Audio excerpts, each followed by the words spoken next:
Everyone, this is Rick, and welcome to Astral Club. This is Astral Dry Spells. Before we get into it, just want to mention Patreon. If you'd like to support this channel on Patreon, you can do so. You get advanced episodes on Sunday without commercials, a library of downloaded episodes for your podcast app, and a Patreon email where we can talk back and forth. And if you're interested, there is a link in the description.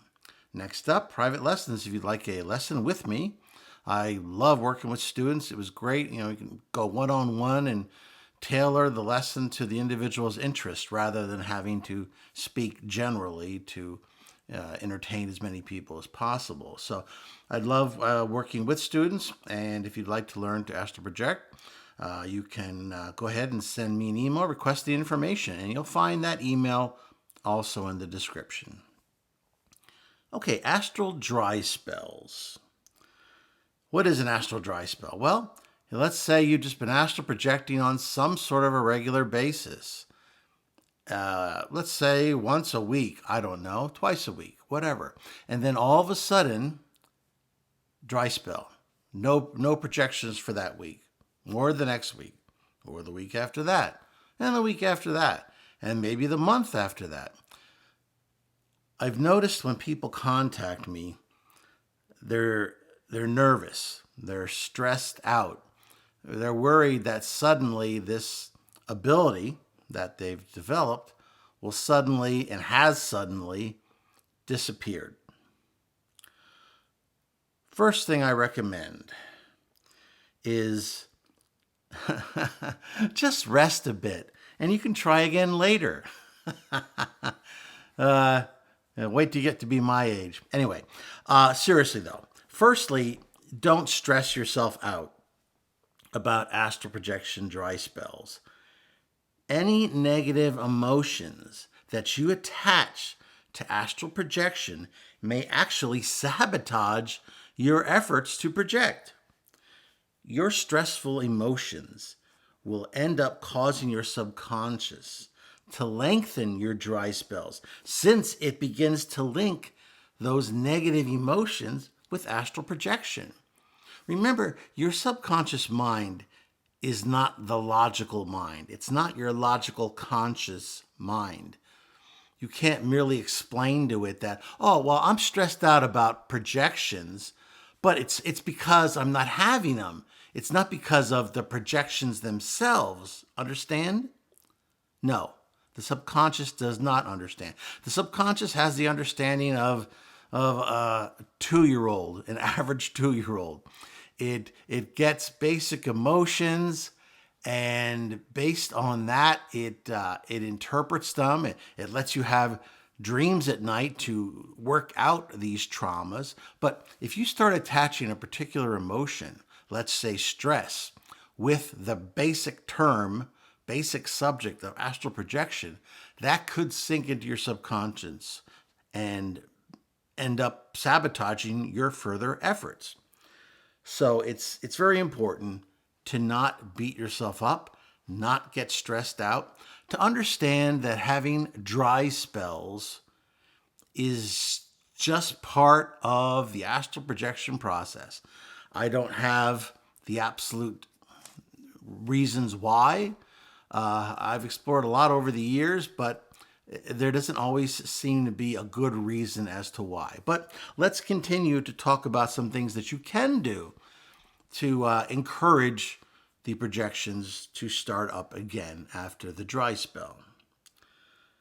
Number 2 would be read astral projection books or listen to astral projection videos right before bed.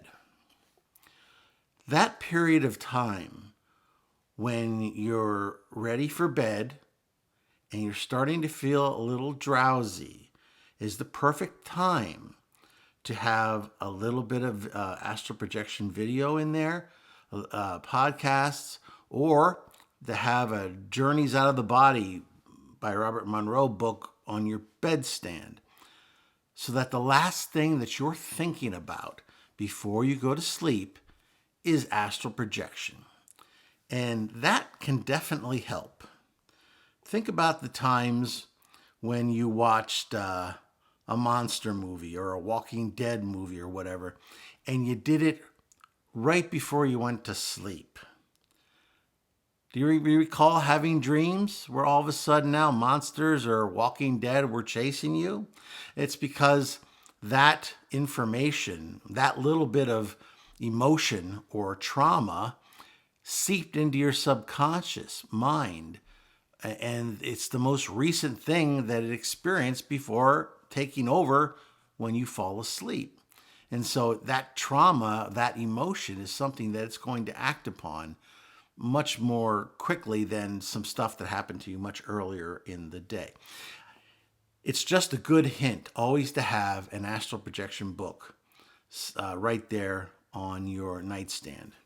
And make sure it's not a fear-based one, because there's plenty of good books out there. You don't need to pick up one of the fear-based ones.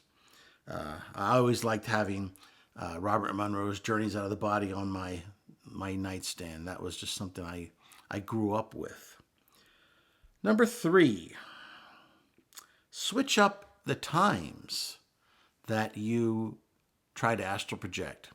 Let's say you're someone who is used to projecting from the sleep state. And I mean, for instance, take me for example. Normally, I will project between 20 and 45 minutes after I fall asleep, because that light sleep state is the easiest for me to become awake in and then to initiate a projection.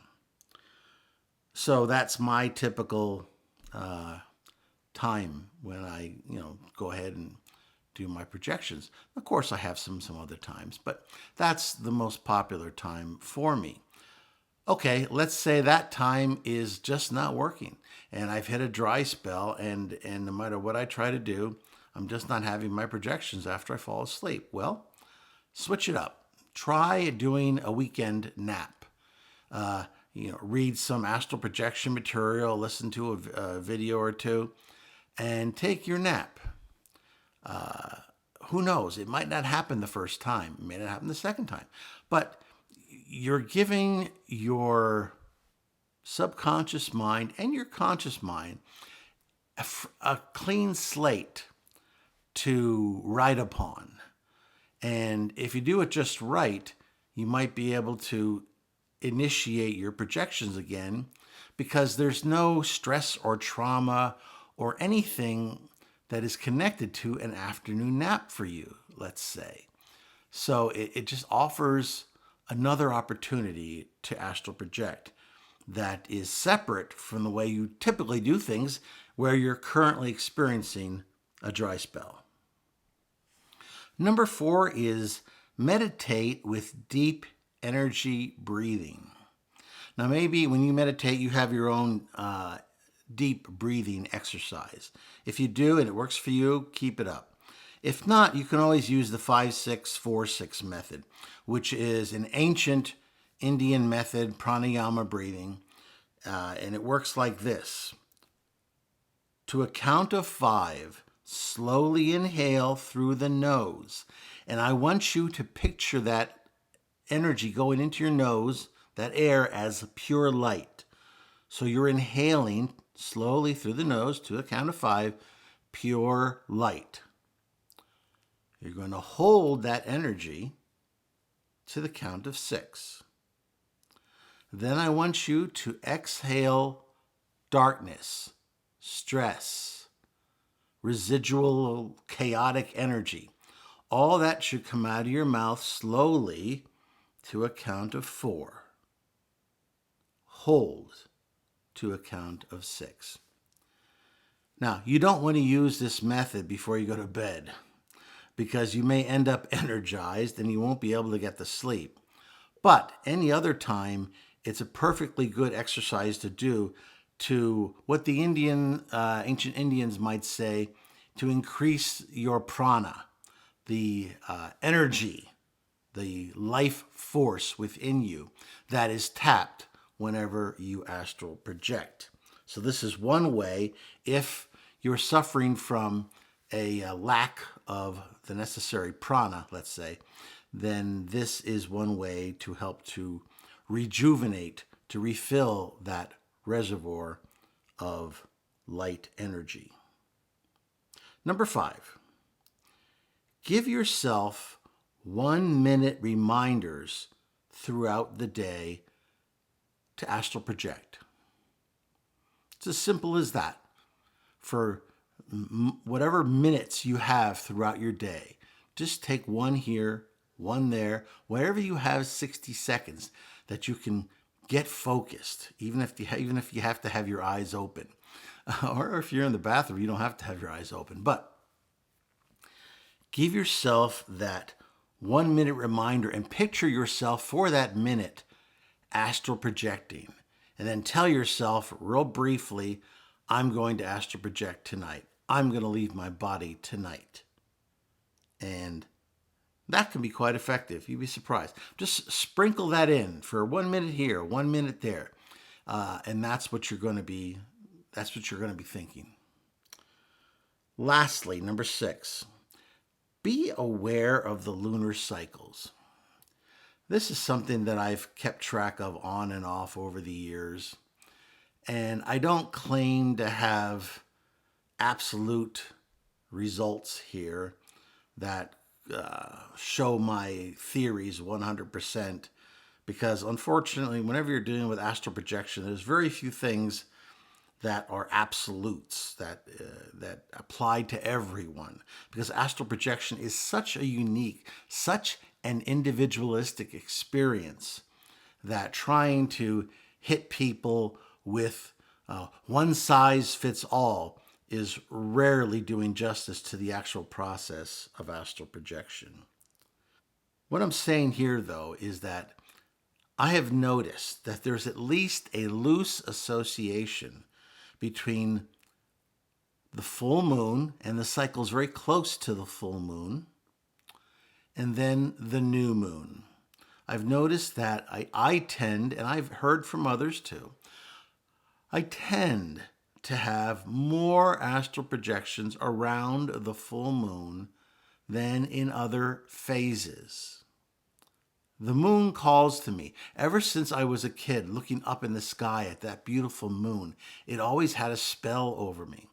When I got into amateur astronomy, the first thing I looked at was the moon. I was entranced by the moon, and I am to this day. Now, perhaps that's why Luna is my goddess of choice here and why she has such a power over me. But this is something that has been talked about for centuries. The power of the moon over the behavior of humans. It seems to stir our inner tides, and it inflames passions. There's songs sung about the moon and our attraction to it and its influence over our lives. So I'm not the only one who thinks that there's something up with the moon and certain psychic abilities, and I think astral projection is among them. So if you're going to exert your energies to your greatest profit when you're experiencing a dry spell, it helps to be aware of the full moon and when it is close to full. And that's when you want to exert your maximum effort, not putting too much stress on yourself, but you want to put your maximum calming effort and look up at that moon in the sky. Feel its draw to you. Feel closing your eyes and feel that it's still pulling on you, drawing you out. That's the kind of feeling you want to encourage.